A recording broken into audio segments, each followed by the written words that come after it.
പുറപ്പാടിൻ്റെ പുസ്തകത്തിൽ നിന്ന് അദ്ധ്യായം 17. പാറയിൽ നിന്ന് ജലം.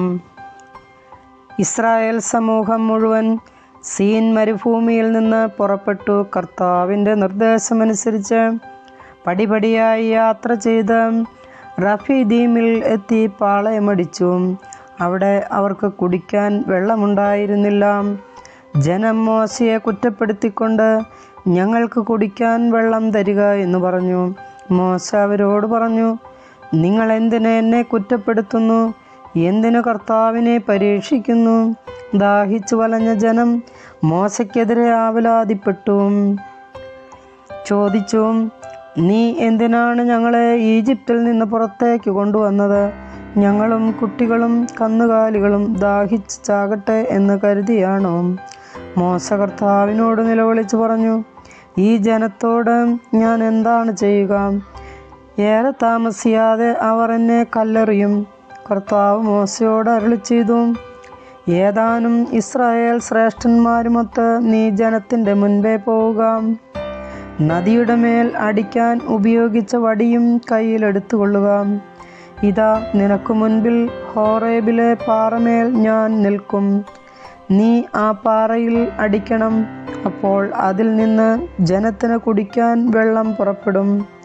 ഇസ്രായേൽ ശ്രേഷ്ഠന്മാരുടെ സാന്നിധ്യത്തിൽ മോശ അങ്ങനെ ചെയ്തു. ഇസ്രായേൽക്കാർ അവിടെ വെച്ച് കലഹിച്ചതിനാലും കർത്താവ് ഞങ്ങളുടെ ഇടയിൽ ഉണ്ടോ ഇല്ലയോ എന്ന് ചോദിച്ചുകൊണ്ട് കർത്താവിനെ പരീക്ഷിച്ചതിനാലും മോശ ആ സ്ഥലത്തിന് മാസ എന്നും മെറീബ എന്നും പേരിട്ടു. അമലേക്യരുമായി യുദ്ധം.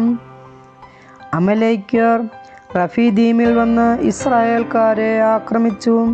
അപ്പോൾ മോശ ജോഷുവയോട് പറഞ്ഞു, ആളുകളെ തിരഞ്ഞെടുത്ത് അമലേക്യരുമായി യുദ്ധത്തിന് പുറപ്പെടുക. ഞാൻ നാളെ ദൈവത്തിൻ്റെ വടി കയ്യിലെടുത്ത് മലമുകളിൽ നിൽക്കും. മോശ പറഞ്ഞതനുസരിച്ച് ജോഷുവ അമലേക്യരുമായി യുദ്ധം ചെയ്തു. മോശ, അഹറോൻ, ഹൂർ എന്നിവർ മലമുകളിൽ കയറി നിന്നു.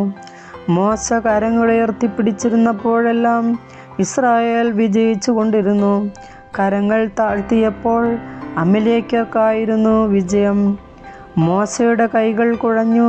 അപ്പോൾ അവർ ഒരു കല്ല് നീക്കിയിട്ട് കൊടുത്തു. മോശ അതിന്മേലിരുന്നു. അഹറോനും ഹൂറും അവൻ്റെ കൈകൾ ഉയർത്തിപ്പിടിച്ചുകൊണ്ട് ഇരുവശങ്ങളിലും നിന്നു. സൂര്യാസ്തമയം വരെ അവൻ്റെ കൈകൾ ഉയർന്നു തന്നെ നിന്നു. ജോഷുവ അമലേക്കിനെയും അവൻ്റെ ആളുകളെയും വാളുകൊണ്ട് അരിഞ്ഞു വീഴ്ത്തി.